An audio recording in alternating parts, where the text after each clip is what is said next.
Hello there, Pursuing Freedom listeners. Thanks for being here today. I'm really excited to introduce you today to Chelsey Franklin with Remax Alliance in Westminster. And she's got a great story for us here today. I'm really amazed by what I've already learned about Chelsey.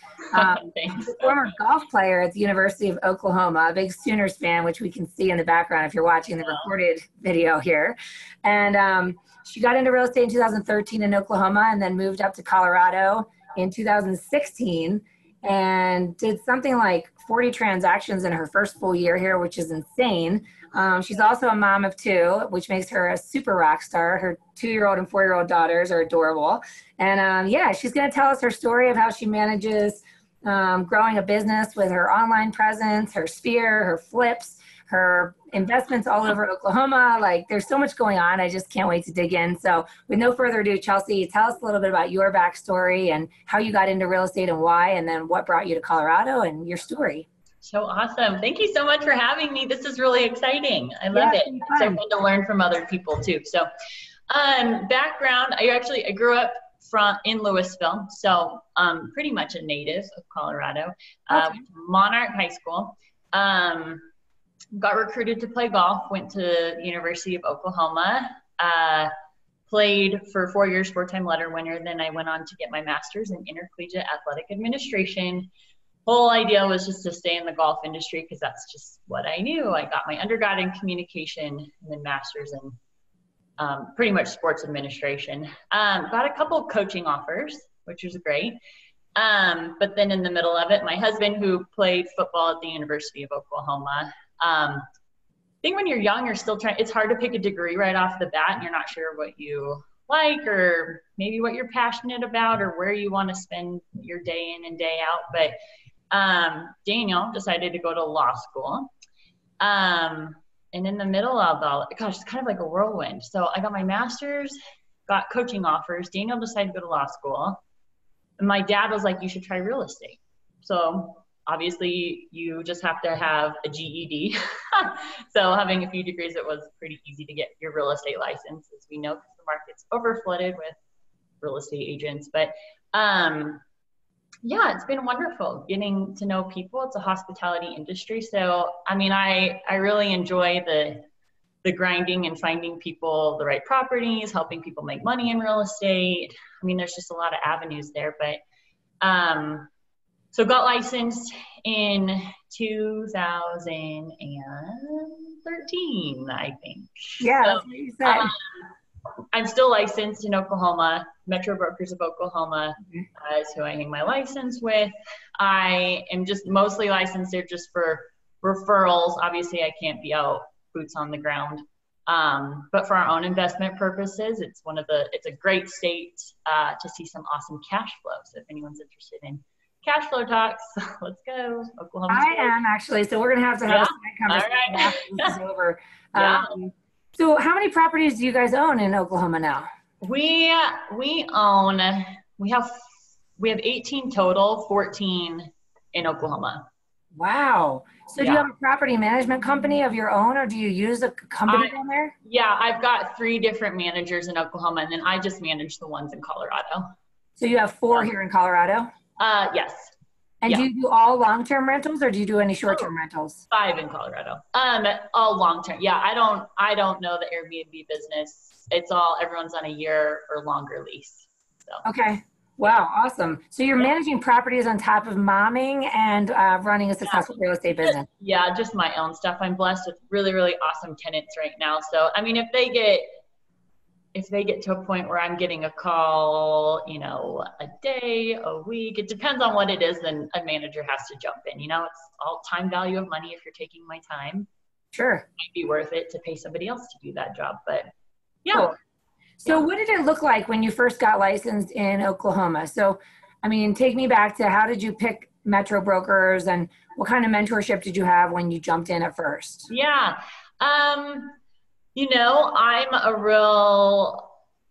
I have to learn things for myself, which has put me in a lot of bad spots, a lot of good spots, but I just really hit the ground running. I've always been an individual agent. I've never been on a team, and I just started kind of copying what everybody else was doing, and my business really took off with open houses. I think I sold 25-ish in my first year, and it was like 90% people I met at open houses. I was there Saturdays and Sundays following Wow. it. So you were doing, now you're talking about doing open houses for other agents in the office who don't want to hold open their house, their listings, right? Yeah, exactly. And then you don't have numbers to spew off. So it was all like, hey, Metro Brokers, we have a huge presence in the state of Oklahoma. And then you just like go, this is how many homes my company has sold. This is what we did this month. And you're just saying company numbers. And most people don't really understand how like we're all independent contractors, and they kind of tie you to your company. So if your company's got a lot of signs places, then they assume that's you. Interesting. So I think that. Did you guys just start buying real estate for yourselves right away as soon as you got licensed and saw the opportunity? Oh, yeah, no, no, because we bought our first house in Oklahoma it was like right after I got licensed, we bought our first house.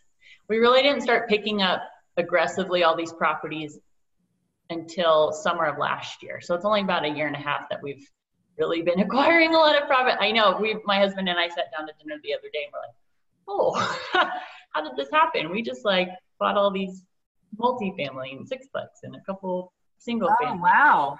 Yeah. So you've done some commercial then. Anything above 4 units is considered commercial. And then, wow. So you've got couple apartment buildings then? So we've got 1 sixplex and then 1 fourplex. Wow, that's wild. So how many then you roughly 10 to 15 units that you've picked up just in the last year? Yeah. Wow. Yeah. That's amazing. Yeah, it's been good. Yeah. I mean, it's a great place. I mean, the goal is your money making you more money.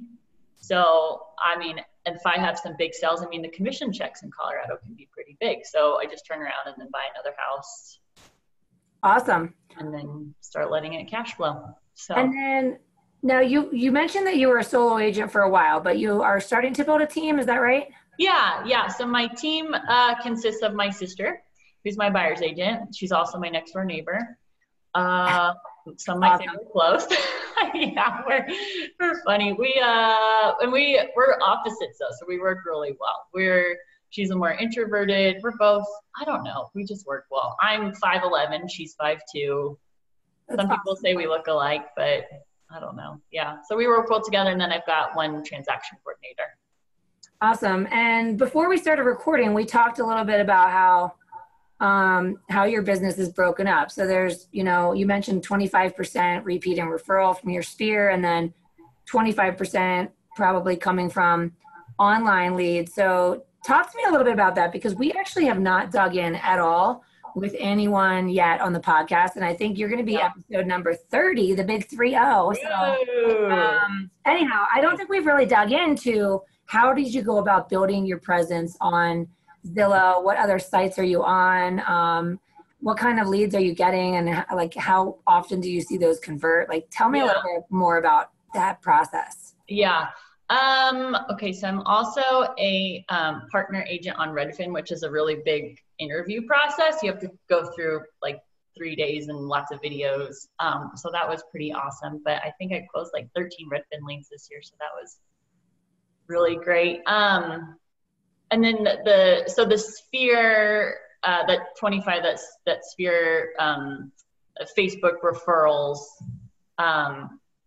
That's just like being on Facebook. And then I worked with a lot of people moving from Oklahoma to Colorado, and then my name just gets tagged in it, and then we make my pitch, and then we go. So how does it work with Redfin? Is it like with Zillow where you're paying for those leads, or how? No, it's a referral fee at closing. Okay. Yeah. Wow, that's nice. Yeah, it is nice. So it takes off from my overhead, which is good because there's a lot of money going elsewhere. But with Zillow, then, are you paying for leads, or is it just because you have great reviews? Both. Yeah, I mean, I do own a zip code, but I think it's just really important to get people to like write reviews about you. I mean, you don't have to pay for that. I mean, everyone can make an online profile. So, cool. And it's a great, I mean, people dog Zillow and Trulia all the time, but like, that's where buyers go to look. So you should be there. Yeah, that's interesting. So do you find that, I mean, other than just being visible, do you feel like, I mean, are you seeing conversion from those sites as well? Yeah. you see conversions, but I mean, we're also, it's hospitality industry, but it's also sales. So you got to call 12 times. You got to send emails. You got to do drips. You got to do, you know, it's not just like, oh, they want to see this house. We're under contract. I mean, I think that's a lot of things that are so sexy and attractive about real estate is people think it's like looking at pretty homes all the time, but like they don't see the background of everyone's up till 11 o'clock at night, sending emails, making your calls for the next day, organizing your spreadsheets. Because not everyone wants to work with you. I mean, you can make your pitch all day long, but so it's a numbers thing, like how many people are you meeting? What's your follow-up like? So what kind of, do you have a CRM that helps automate some of those drip follow-ups? Yeah. Which one are you using? I'm on Conversion. Oh, I've heard that's a good one. Yeah. They're all good. Yeah. You got to use one. Well, that's the thing, right? They always say the best CRM is the one that you're using. Yeah, exactly. Yeah, awesome. Before that was a lot of notebooks. My notebooks were getting too full. I was like, okay, I got to get organized here. So. Yeah. So along those lines, I mean, we kind of touched upon mentoring, but now that you're part of Remax, I mean, do they provide classes or anything like that where you can, you know, have the opportunity to powwow with other agents and figure out what they're doing, or do you just do that organically on your own? A little bit. My office hosts a lot of classes. It's just tough for me because my kids are 4 and 2. So like, I don't have them. I mean, Bailey's in preschool Monday through Thursday, 12 to 3. But like, I can't get there between that 1 hour when I have to travel. And anyway, it's a lot. Yeah. Now, does your husband have flexibility during the week as well? A little bit. Yeah, because he owns his own law firm. He's a partner with Cowan Hubbard and, oh my gosh, this is so bad, in Franklin. I forgot the part that's my husband's last name. It's up late. We have a sick baby right now, so I'm like, okay, running on no sleep. Oh I know the feeling. I feel like there's a lot of us out there right now in December of 2018 who are running on fumes because of these sick children, these wonderful cherubs that are keeping us up all night. Yeah. So he's a lot more flexible because it's all billable hours. So if he has to take off 2 to 4 so I can go take a class or do showings, then he's just going to have to make that up from 9 to 11 or get up and work from, whenever. So I'm sure what a lot of people are wondering, because I think you mentioned that you don't have full-time help for the girls. So are they tagging along with you on showings, listing appointments? Are there any things, are there any types of appointments where you just feel you cannot bring them? Or do you feel like folks don't want to work with me knowing that I've got my littles, then they're not the right fit for me?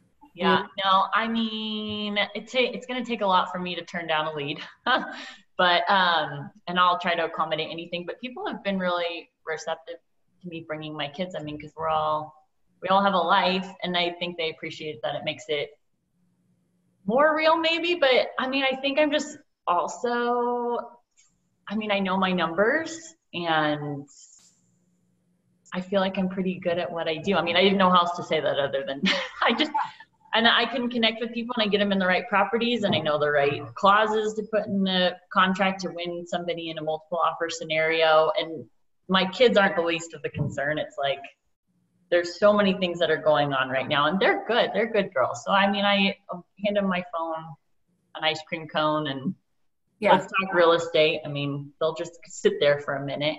Yeah, that's awesome. So you touched upon this as well, which was, you mentioned Facebook. Now, when you talk about Facebook, are you just talking about your organic presence as a friend and a mom and a Sooners fan, or are you pretty strategic with your business as well on Facebook? I need to be better about my personal Facebook page, but like there's a lot of great online groups. So yeah, all the Facebook referral groups are.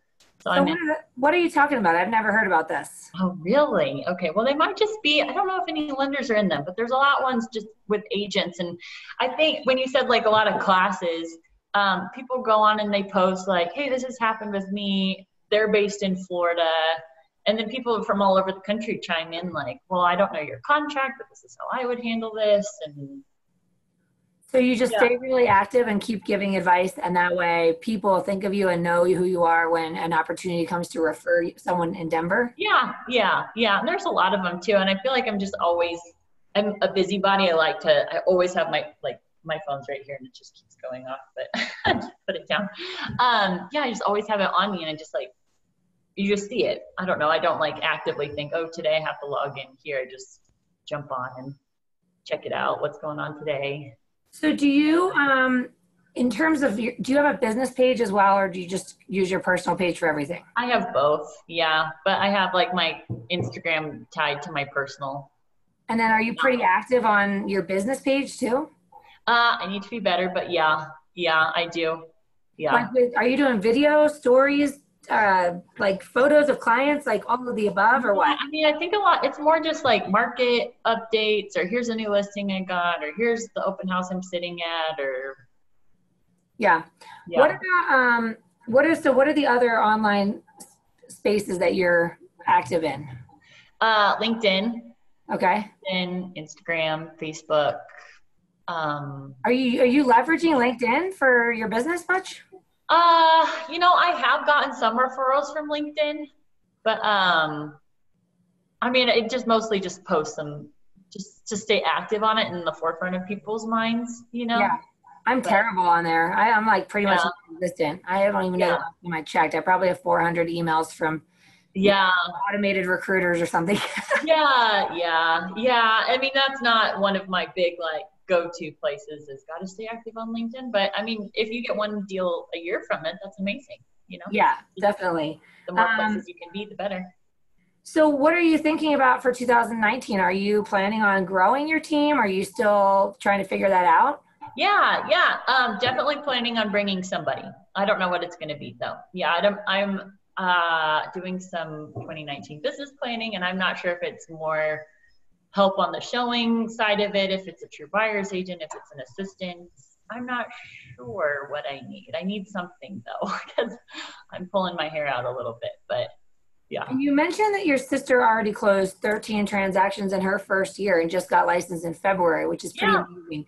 So is she doing her own lead generation, or is she working your leads? It's a lot of it's my leads, but she's got a great friend group right now. Then everyone's starting to buy homes. I mean, the average first-time home buyers age 40 in Colorado, but and her friends are doing really well and starting to really look at buying properties, investment properties. So she's really diving into that niche, which is awesome. And are these folks in their 20s or 30s or both? Young 30s, upper 20s. Okay. Yeah. So I didn't realize that the average age was 40. I thought it would be younger. Yeah.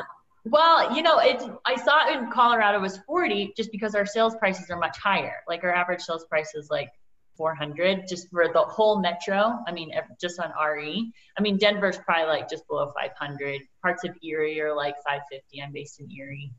Okay. But if you just pull the whole MLS in the past year, it's $399, I think it was when I looked this morning.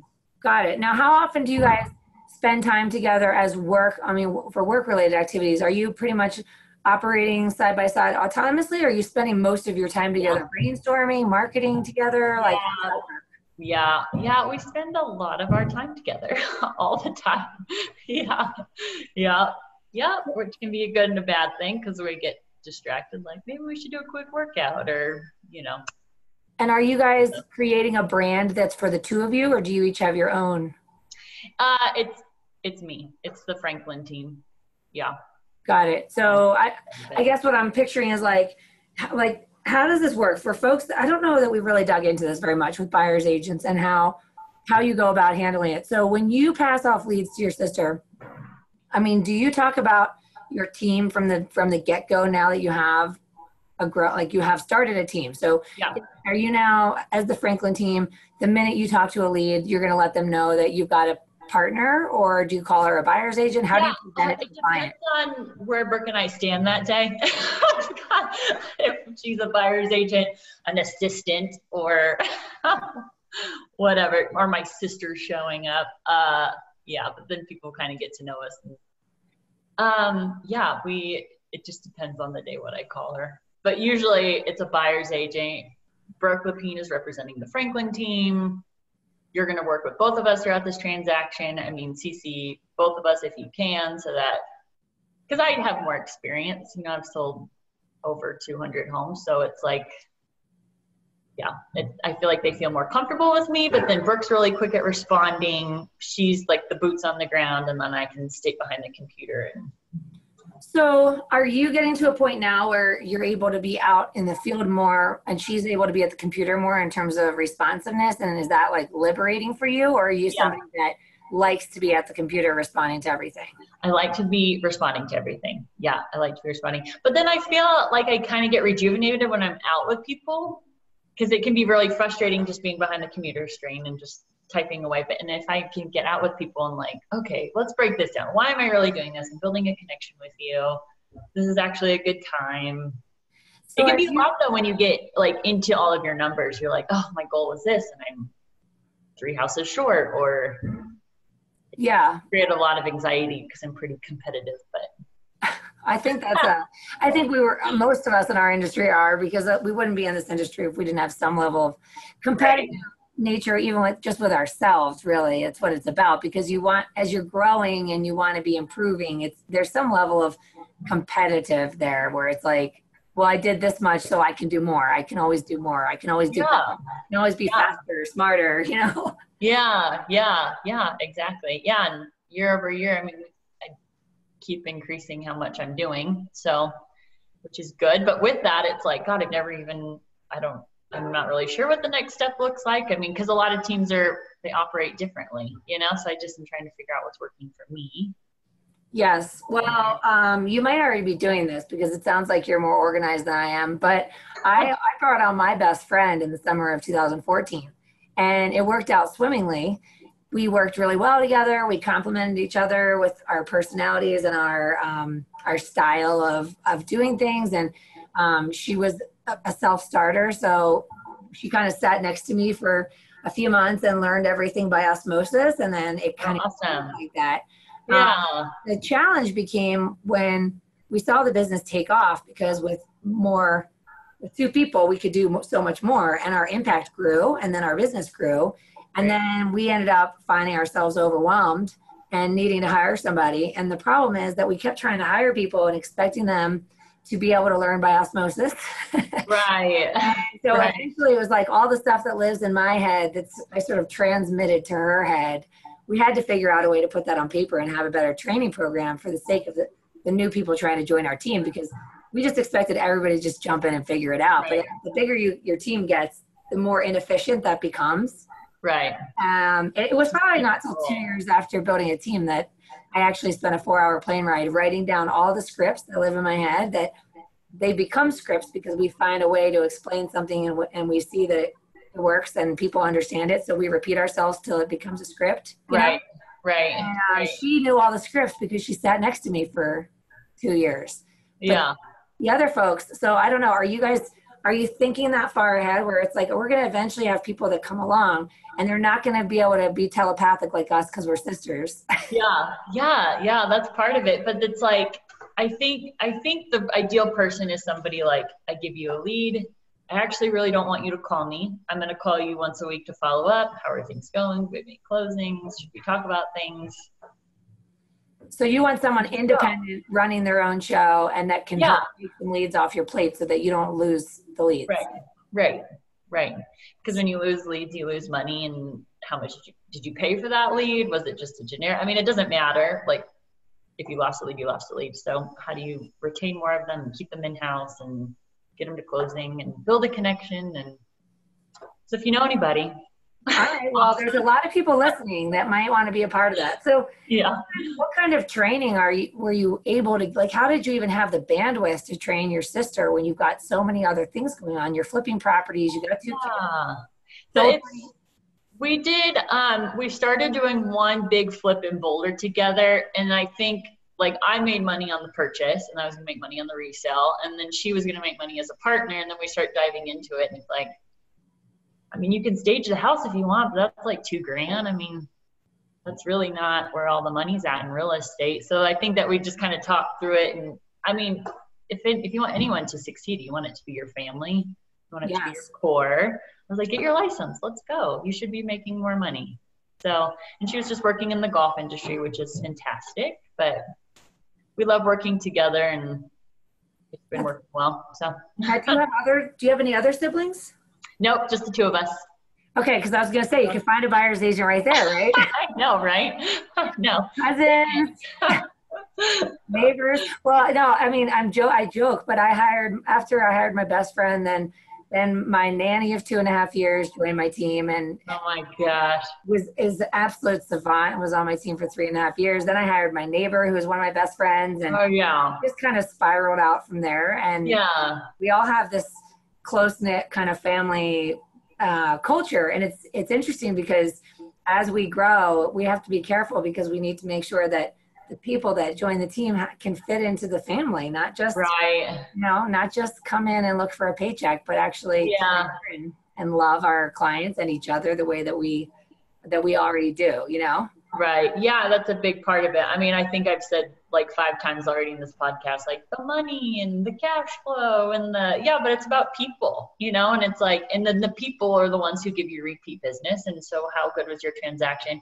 I mean, what is it? People move every 5-7 years. So, I mean, we're probably going to still be around. So we'd love a phone call or keep in touch. And now, are you pretty good at keeping in touch with your past clients, or could you be better? No, but that's why if I say it out loud enough, it might happen. No, I'm not. I'm awful. I heard a statistic that like 95% of agents have trouble keeping in touch with past clients. I don't think you're alone there.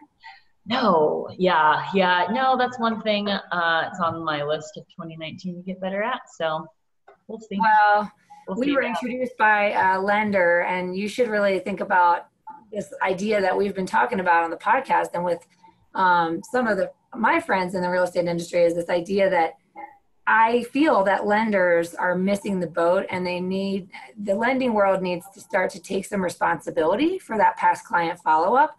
I think some lenders are probably good at it and nurturing the database, but I think a lot of folks in our industry are kind of have this habit of turning to the agent and hoping, that the agent's keeping in touch with the past clients, and that wait for the referrals to come. And I think that there's opportunity for us because as lenders, we have a lot more time at the desk. So we have a lot more opportunity to be consistent with the organization of getting the phone calls done, finding out, sending the birthday cards, letting the agent know it's their birthday, finding out that their dog is sick or that they're, having a baby or whatever. And we can participate in that process so that if both the agent and the lender are keeping in touch, then great. But if the realtor is too busy to remember to keep in touch because you're busy showing properties and doing all that, then the lender could do more, lenders can do more. So if you're a lender listening, you need to step up your game in 2019 and start keeping in touch with the past clients on behalf of your realtor friend. I have talked a lot about Facebook though too, but I'll then go follow people on their Instagram page or Facebook. So, but that's like a new way of keeping in touch. So I guess I'm not good at hey, it's been a month since you closed or a year since you closed, but hey, saw you posted a picture of your new baby. That's amazing. So I mean, on that aspect, I'm good. But now, does your TC? I think you said you share a TC that works for a company, so she's not your captive employee, right? No. Yeah. I was just thinking maybe your TC could help out with some of the marketing stuff, like sending a gift when the baby's born and that kind of thing. But does your sister help out with marketing stuff, or do you guys just kind of do your own thing with that and keep it organic? I just kind of handle all of that unless it's coming from her personal sphere.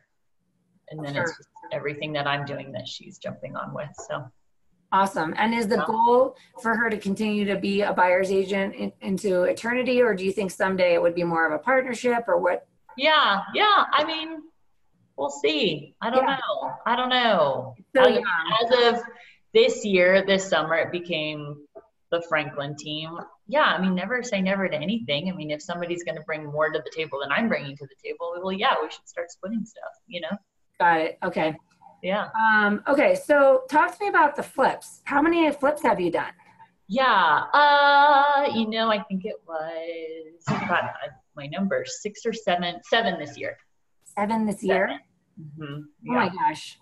So how are you, I feel like a lot of people would have this question, so I have to ask, Yeah. how are you going about finding these opportunities in such a heightened, market that we've been in, with all this appreciation we've been experiencing for the last 5 years? I know.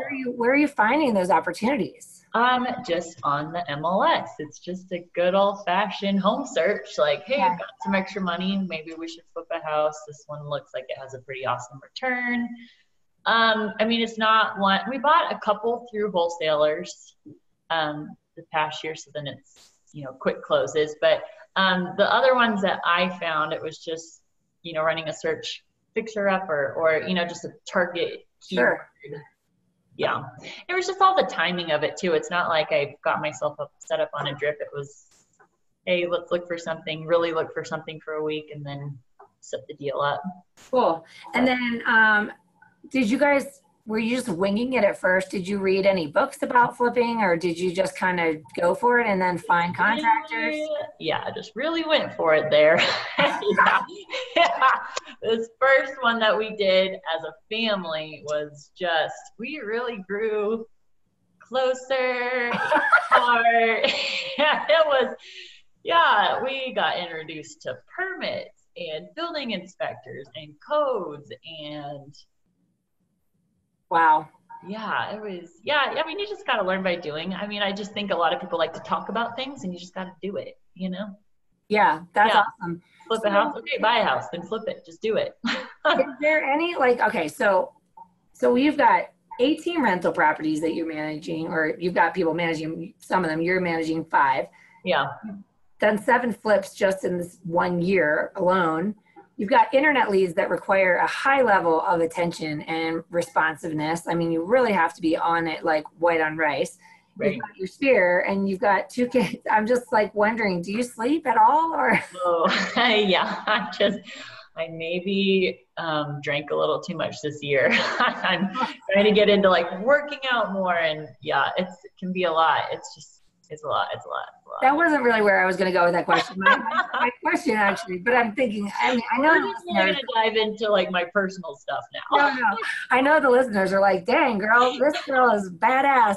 So, but I'm just curious, is there any one like area where you find the most joy and the most fun? Like, do you love the flipping more? Do you love, just building that portfolio? Is that like an exit strategy, or do you really enjoy the belly to belly with the clients? I mean, there's you've got a lot of different responsibilities going on there. Is there any one that like gets you really fired up more than others? Great example, this past week, got a referral through Facebook for a client moving from Oklahoma. And that was just so fun. Like picking some properties, getting out. What do you like? What do you do in your free time? I mean, that to me of just really diving into like why I'm doing what I'm doing. I really get what I need from people and just being out. I'm extremely extroverted, social. So that's really neat, putting people together, Awesome. Yeah. And then the whole rental side of it, I mean, that's the exit strategy for sure whenever that time comes. But getting all the extra checks isn't bad. Yeah. Awesome. And then you mentioned just enjoying like being social, getting in front of people. Do you guys do anything in the way of events, client appreciation events or anything like that? No. Yeah, you should have a party. Yeah. You need to have a party, girl. That sounds like fun. You're giving me some good things to think about. Host a party. Got it. I'm really good at that. I can party, so let's host one. Yeah, totally. Actually, one of the guests that was on the show, Kristen Abel, she started doing a Christmas party years ago at their house, and it's just that's good. And it's just like, it's a big, I mean, I think they have like 200 people at this party now, but it's a blast, and like, everyone that goes to the party is somebody that she's probably sold real estate for at one point or another. Yeah. It's really just for fun. I mean, it's a fun party. Right. Another guest was David Fowler. Has such a cool story. He's really into live music. Okay. You know him? He's a Keller guy, not Remax. But anyway, he started a backyard party in his first year in real estate with like 30 or 50 people. That's awesome. 7 years later, it was 3,500 people at the Levitt Pavilion for a free concert. What? Yeah, that's awesome. Okay. So, I know with like Buffini and Company, their coaching program, they talk a lot about that. Like what do you really love to do? And you could probably build a business around what you love. And if you love being social and hanging out with people, then why not make it an excuse to have like an impactful opportunity to get in front of people? Yeah. Yeah. Well, you need to throw a party, girl. I know. That's what we need to do. I know. Yeah. Maybe at the golf course or something. Little putt offs. Oh, yeah. Get creative. I love it. I'm going to look forward to the invitation in 2019. Yeah. It'll be good. You got to be there. Awesome. So, are you all set with your business plan for 2019 or still fine tuning? Fine tuning. Yeah. A lot, it's going to be a lot more. I don't have a work-life balance at all. It's all work, a little bit of kids. My kids are getting older. My husband's extremely busy owning a law firm, and it's a lot more family oriented. So that's going to be good. Cool. For sure. Well, I'll send you some business planning resources that I've used for the past several years that we did a bunch of workshops in Denver and in the mountains. But it's basically just a questionnaire with a bunch of questions very specific about a year in review. And it's meant to help you really identify what was the best part of the year, what was, kind of what do you need more of, what do you need less of. Yeah. And help you kind of organically arrive at your values and what your goals are for next year. And it's a pretty cool process. If anybody's listening and you want a copy of that, please feel free to reach out to me, because I've used it to arrive at a simple one-page business plan. Oh, wow. For 4 years. And it just has my top 10 goals out of that, my top 3. Right. And then what are the rocks in my schedule? What do I commit to on a daily, weekly, monthly basis? Yeah. And then just try to keep it simple so that stay focused and crush your goals. So I'll send it to you after. Yeah, thank you. Yeah. Thank you. Awesome. Well, thank you so much, Chelsey, for taking the time to be on the show. Yeah, this is awesome. Thank you. I appreciate it. Yeah, and thank you guys all for tuning in today. And as always, if you get a chance, please leave a review on the podcast on iTunes so we can continue to attract these amazing guests like Chelsey. And thanks for listening. Hope you all have a wonderful holiday season if you're hearing this in just anytime in December 2018, and wishing you all massive happiness and success in the new year. So thanks again, Chelsey. Thank you. Have a good day. All right. Thank you all. I appreciate you.